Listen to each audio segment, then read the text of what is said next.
రేవంత్ రెడ్డి విదేశీ పర్యటన ముగింపుకొచ్చింది.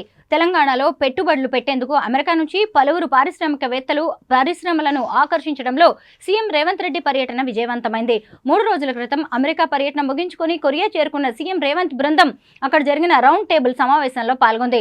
తెలంగాణలో పెట్టుబడులకు ఉన్న అవకాశాలు, ప్రభుత్వం కల్పిస్తున్న సౌకర్యాలను ఈ సందర్భంగా సీఎం వివరించారు. సీఎంతో పాటు మంత్రి శ్రీధర్ బాబు, ఖైరతాబాద్ డీసీసీ చీఫ్ రోహిన్ రెడ్డి ప్రస్తుతం దక్షిణ కొరియాలో పర్యటిస్తున్నారు. వరంగల్లోని కాకతీయ మెగా టెక్స్టైల్ పార్క్ లో దక్షిణ కొరియా నుంచి పెట్టుబడులు రాబట్టుకుంటున్నారు. కాకతీయ మెగా టెక్స్టైల్ పార్క్ లో పెట్టుబడులు పెట్టేందుకు సిద్ధంగా ఉన్నామని Korea federation of textile industry ప్రతినిధులు తెలిపారు.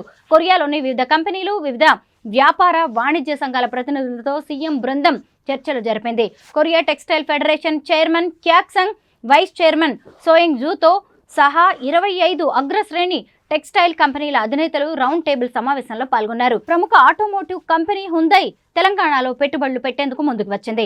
మెగా పరీక్షా కేంద్రాన్ని ఏర్పాటు చేయబోతున్నారు. భారత్ లో హ్యుందై మోటార్ ఇండియా ఇంజనీరింగ్ ద్వారా మెగా టెస్టింగ్ సెంటర్ ఏర్పాటుకు అవసరమైన పెట్టుబడులు పెడతామని కంపెనీ ప్రతినిధులు సీఎం రేవంత్ రెడ్డి బృందానికి తెలిపారు. రేవంత్ టీం ఫ్యూచర్ హ్యాంగ్డంగ్ ప్రాజెక్ట్ హెడ్ క్వార్టర్స్ కు వెళ్లింది. అక్కడ వారికి తెలంగాణలో పెట్టుబడుల అవకాశాల గురించి వివరించింది. వారి నుంచి సానుకూల స్పందన వచ్చినట్టు రేవంత్ టీం ప్రకటించింది.